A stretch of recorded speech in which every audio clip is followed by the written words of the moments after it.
ناظرین گرامی، السلام علیکم ورحمۃ اللہ وبرکاتہ۔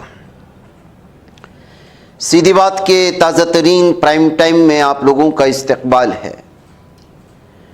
ناظرین گرامی، میں انصار عزیز ندوی اس وقت آپ لوگوں کے سامنے کچھ اہم ترین خبروں پر تبصرے لے کر کے حاضر ہوا ہوں۔ تفصیلات میں جاؤں اس سے پہلے آپ لوگوں سے جو درخواست ہوتی ہے اس پر توجہ کرنے کی اپیل کروں گا۔ ناظرین گرامی، اس وقت ایک بڑی خبر پاکستان سے آ رہی ہے۔ اس سے پہلے بھی میں کئی دفعہ اس پر تبصرے کر چکا ہوں کہ پاکستان میں نہ بازار محفوظ ہیں، نہ اسکول محفوظ ہیں، نہ مساجد، نہ گھر، نہ بازار، نہ مالز، کچھ بھی نہیں محفوظ ہے۔ مسلکی اختلافات نے اور مسلکی دشمنیوں نے یہاں پر اس قدر جانیں لی ہیں کہ شاید ہی کسی دوسرے ملک میں مسلک کی بنیاد پر اس قدر بڑے بم دھماکے کیے جاتے ہوں اور مساجد کو نشانے پر لیے جاتے ہوں۔ پاکستان کی راجدھانی اسلام آباد واقع ایک مسجد میں نماز جمعہ کے دوران ایسا زوردار دھماکہ ہوا کہ پورے علاقے میں ہنگامہ برپا ہو گیا۔ یہ معاملہ ترائی علاقہ واقع امام بارگاہ ختیجۃ الکبریٰ کا ہے، جہاں دھماکے کے بعد افراتفری پھیل گئی۔ اس حادثے کی خبر ملتے ہی پولیس اور راحت و بچاؤ کام ٹیمیں جائے وقوع پر پہنچیں۔ فوری طور پر انہوں نے زخمیوں کو اسپتال پہنچانا شروع کیا۔ راحت رسانی کے دیگر عمل شروع ہوئے۔ پاکستانی میڈیا کے مطابق دھماکہ جمعہ کی نماز کے دوران ہوا، جس میں کم و بیش 50 افراد ہلاک ہو چکے ہیں۔ حالانکہ پاکستان حکومت فی الحال 15 ہلاکتوں کی ہی تصدیق کی ہے۔ ابتدائی رپورٹس میں بھی 15 اموات کی اطلاعات دی گئی ہیں، لیکن گزرتے وقت کے ساتھ ہلاکتوں کی تعداد بڑھتی ہی جا رہی ہے۔ اس دھماکے میں 150 سے زائد افراد کے زخمی ہونے کی اطلاعات بھی ہیں، جن میں کئی کی حالت سنگین بتائی جا رہی ہے۔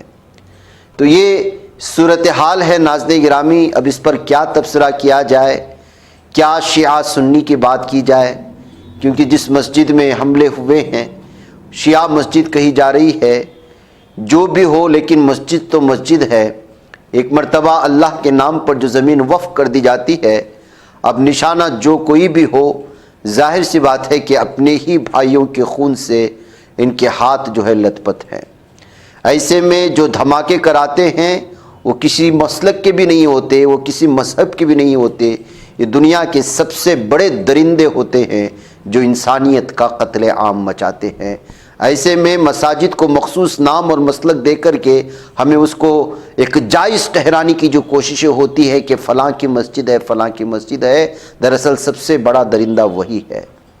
اس لیے کہ اسلام کسی بھی معصوم کو جان سے مارنے کی اجازت نہیں دیتا، غیر مذہب کے لوگوں کو ہی نہیں دیتا تو ہم مذہب کے لوگوں کو کس طرح سے جائز قرار دیا جا سکتا ہے۔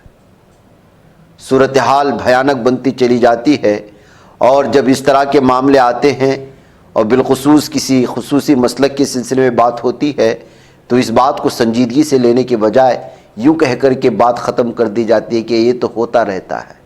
کیسے ہوگا؟ آپ کا تعلق کس مذہب سے ہے؟ آپ کون ہیں؟ آپ کی کیا شناخت ہے؟ آپ کی کیا پہچان ہے؟ سیرت نبویہ میں انسانیت کو کیا اہمیت دی گئی ہے؟ ان تمام چیزوں سے پرے آج پوری دنیا میں مسلمان آپسی خانہ جنگی کی وجہ سے اور آپسی خانہ جنگی کی وجہ سے پیدا ہونے والی منافقت کی وجہ سے ہی سب سے زیادہ جو ہے وہ توہین آمیز قوم کے طور پر دیکھا جاتا ہے، بدنام ہے۔ وجہ اس کے ہم لوگوں کے سامنے ہے۔ دوسری سب سے بڑی خبر ناظرین گرامی، اس وقت حال جو اس وقت ایران اور امریکہ کے درمیان کے ہیں، مسقط میں ایران اور امریکہ کے درمیان اہم مذاکرات کا ایک طرف آغاز ہو چکا ہے۔ دنیا کی سانسیں تھم چکی ہیں کہ کیا ہونے والا ہے۔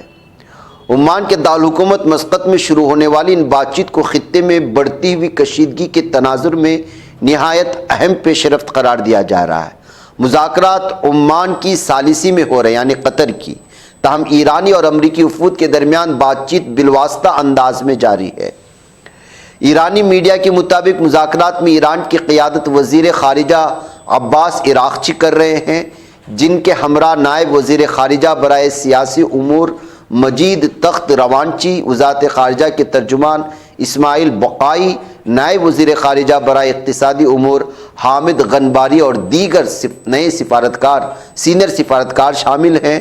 تو امریکی وفد کی نمائندگی صدر ڈونلڈ ٹرمپ کے خصوصی نمائندے اسٹیو کوف کر رہے ہیں، جبکہ بعض ذرائع کے مطابق صدر ٹرمپ کے داماد جیڈ کشنر کی شمولیت بھی متوقع ہے۔ اس دوران ایسا لگ رہا ہے کہ جو ہے یہ مذاکرات اپنی کامیابی کی طرف پہنچتے ہیں، نہیں یہ پتہ نہیں ہے، لیکن اس دوران میں امریکہ کی جانب سے یہ فیصلہ ایرانیوں سے، جہاں پر اپنے امریکیوں سے اس ایران کو فوری طور پر چھوڑنے کی بات بھی کہی گئی ہے، ہدایت جاری کی گئی ہے، اور جوہری مذاکرات سے قبل جو ہے کشیدگی میں اضافہ دیکھنے کو مل رہا ہے۔ ایک طرف مذاکرات جاری ہیں اور دوسری جانب امریکہ کی جانب سے اپنے شہریوں کو فوری طور پر ایران چھوڑنے کی ہدایت جاری کرنا، آخر کیا معنی ہے؟ تو اس طرح سے ناظرین گرامی الگ الگ طرح کے تبصرے جب سامنے آتے ہیں، خبریں، تو محسوس ہوتا ہے کہ امریکہ ان مذاکرات کو لے کر کے جو ہے پوری طرح سنجیدہ نہیں ہے، وہ حملہ کرنا چاہتا ہے، یا پھر اسرائیل پوری طرح سے اکسا رہا ہے کہ مذاکرات ناکام ہو جائیں گے تو آپ حملہ کر دیں۔ ایڈوائزری میں کہا گیا ہے کہ ایران میں سیکورٹی انتظامات سخت کیے جا رہے ہیں، کئی مقامات پر سڑکیں بند کی جا رہی ہیں، اس کے ساتھ ساتھ عالمی ایئر لائنز ایران آنے اور جانے والی پروازوں کو محدود کر رہی ہے، جبکہ متعدد پروازیں منسوخ بھی کی جا چکی ہیں۔ ایسے میں امریکی شہریوں کو ہدایت دی گئی کہ وہ کسی بھی تاخیر کے بغیر واپسی کے انتظامات مکمل کر لیں۔ تو یہ امریکہ کا دگلا چہرہ آپ دیکھ سکتے ہیں، ایک طرف مذاکرات، دوسری طرف ایران خالی کرنے کے لیے اپنے شہریوں کو وارننگ۔ اس دوران ناظرین گرامی اسرائیل کا اگلا ٹارگٹ کیا مصر ہے؟ یہ سوالات پیدا ہو رہے ہیں۔ وجہ اس کی یہ ہے کہ مصر اور جارڈن کو ہمیشہ سے اسرائیل کے دو کتے کہا گیا ہے، یا اس کے پالتو کتے کہا گیا ہے۔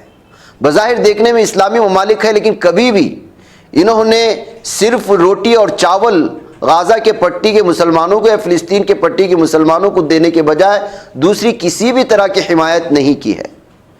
ایسے میں اسرائیل تاریخ میں پہلی مرتبہ کہہ رہا ہے کہ مصر کی فوجی طاقت پر نظر رکھی جائے، اور رکھنا ضروری ہے۔ تو کیا مصر اور اسرائیل کے درمیان اس وقت حالات خراب ہوتے جا رہے ہیں؟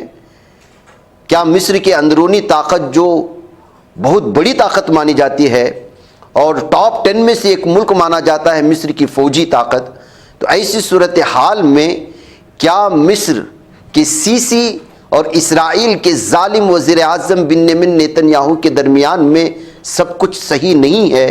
یہ شک پیدا ہونے لگتا ہے۔ اسرائیل کے ظالم وزیر اعظم بنیامین نیتن یاہو نے مصر کی عسکری صلاحیتوں میں اضافے کے بارے میں خبردار کیا اور کہا ہے کہ ان پر بغور نگاہ رکھی جائے۔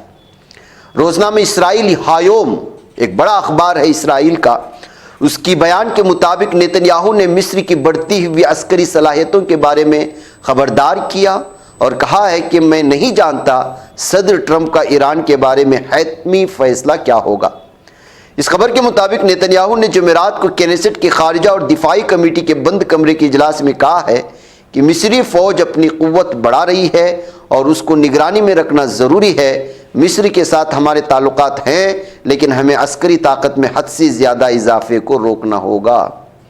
مطلب یہی ہے کہ آپ ہم سے زیادہ طاقت حاصل نہیں کر سکتے، آپ کے ساتھ تعلقات اسی وقت تک بنے رہیں گے جب آپ ہماری سنیں گے، ہمیں آنکھیں دکھانے کے برابر ہوں گے، تو پھر جو ہے آپ پر ہم جنگ مسلط کریں گے۔ یہ چیزیں ہیں اسرائیل کو جو اس قدر جو ہے اہمیت دیتے ہیں جارڈن اور مصر کو، خبردار ہو جانا چاہیے کہ کبھی بھی آپ کی باری آ سکتی ہے، اور یہ دنیا کی بدترین قوم ہے جو کہ جس پر کبھی بھی کسی بھی اعتبار سے، کسی بھی نوعیت سے ایک لمحہ بھر کے لیے بھی اعتماد اور بھروسہ نہیں کر سکتے۔ بہرکیف ناظرین گرامی، عالمی سطح کا یہ منظرنامہ ہے جو آج کی اہم ترین خبریں جو عالمی اخبارات میں شائع ہوئی۔ آئیے 2-3 خبر ہماری بھارت کی رہ گئی تھی اس میں سے پنجاب کے شہر جالندھر میں عام آدمی پارٹی کے مقامی لیڈر لکی اوبرائے کو گرودوارے کے باہر گولی مار کر قتل کر دیا گیا ہے۔ حملہ موٹر سائیکل پر فرار ہو گئے، پولیس مختلف زاویوں سے تفتیش کر رہی ہے۔ پنجاب کے شہر جالندھر میں عام آدمی پارٹی کے مقامی لیڈر لکی اوبرائے کو جمعرات کی صبح گولی مار کر قتل کر دیا گیا تھا، اور اس کی ویڈیو اس وقت وائرل ہو رہی ہے۔ اور ایک اسکوٹر پر سوار آئے ہوئے 2 افراد نے اس کو مارا تھا۔ اب یہ سیاسی دشمنی تھی یا آپسی دشمنی تھی، ان تمام چیزوں کی تحقیق کرنے کے بعد سامنے آ رہی ہے۔ ناظرین گرامی، انسانی حقوق کے معروف کارکن ہرش مندر نے آسام کے وزیر اعلیٰ ہیمنت بسوا سرما کی جانب سے ان کے خلاف کم از کم 100 مقدمات درج کرنے کی دھمکی کو انسانی حقوق کے محافظوں کو ڈرانے اور اختلاف رائے کو خاموش کرانے کی کھلی کوشش قرار دیا ہے۔ یہ رد عمل اس پولیس شکایت کے بعد آیا ہے جو ہرش مندر نے دہلی میں وزیر اعلیٰ کے خلاف بنگالی نژاد مسلمانوں کے خلاف مبینہ نفرت انگیز تقاریر پر درج کروائی ہے۔ انگریزی نیوز پورٹل مکتوب میڈیا سے گفتگو کرتے ہوئے ہرش مندر نے کہا، کسی بھی قسم کی دھمکی یا دباؤ انہیں عوام کی بنیادی حقوق کے لیے آواز اٹھانے سے نہیں روک سکتا۔ ان کا کہنا تھا کہ ایک موجودہ وزیر اعلیٰ کا قانونی شکایت کے جواب میں اجتماعی مقدمات کی دھمکی دینا اس بات کی علامت ہے کہ شکایت سنجیدہ ہے اور اس کا سامنا دلیل کے بجائے خوف کے ذریعے سے کیا جا رہا ہے۔ ناظرین گرامی، حال ہی میں بسوا شرما نے کس طرح سے بنگالی نژاد مسلمانوں کو میاں کہتے ہوئے ان کو تکلیف پہنچانے اور ان کے ووٹ کاٹنے اور ان کو رکشہ والے کو 5 روپے مانگنے پر 4 روپیہ دینے کی بات کہتے ہوئے مسلمانوں کو تکلیف پہنچانے کی جو اپیل کیا تھا، اسی کے سلسلے میں ہرش مندر نے آبجیکشن کیا تھا، اس کے خلاف معاملہ درج کرنے کی بات کہی تھی، کارروائی کرنے کا مطالبہ کیا تھا، جس کو لے کر کے ایسا لگتا ہے کہ بسوا شرما ہرش مندر کو ڈرانے کی کوشش کر رہے ہیں۔ ناظرین گرامی، جو قوم، جو لوگ اس بات کا دعویٰ کرتے ہیں کہ سماج میں بے حیائی پھیلانے کی کوششیں ہو رہی ہیں اور وہ ایک عمدہ سماج سے تعلق رکھتے ہیں اور عمدہ سماج کو بنانے میں ان کا بہت بڑا رول رہا ہے، آج ان کی نسلیں بہت ہی غلط راستہ اختیار کر چکے ہیں۔ گجرات کے سانند میں پولیس نے ایک ہائی پروفائل شراب اور حقہ پارٹی پر چھاپہ مار کر 80 سے زائد افراد کو حراست میں لے لیا، جبکہ 2 کروڑ 91 لاکھ روپے مالیت کا لگژری سامان ضبط کیا ہے۔ اس سے آپ اندازہ لگا سکتے ہیں کہ پاک معاشرہ، صاف معاشرہ، آزادی کہنے والی اور مختلف قسم کے دعوے کرنے والے لوگ آج کیا کر رہے ہیں پارٹیوں کے نام پر۔ نشہ، ڈرگز، حقہ اور گانجا، شراب، یہ سب اپنے آپ کو بڑی فیملی کی کہنے والی خواتین ہیں، جس کا نظارہ آپ اس وقت ہماری اسکرین پر کر رہے ہیں۔ میڈیا اس پر گفتگو نہیں کرتا، وجہ اس کی یہ ہے کہ اس کے پیچھے بڑے بڑے تاجروں کی اولادیں ہوتی ہیں، بڑے بڑے سیاسی لیڈران کی اولاد ہوتی ہیں۔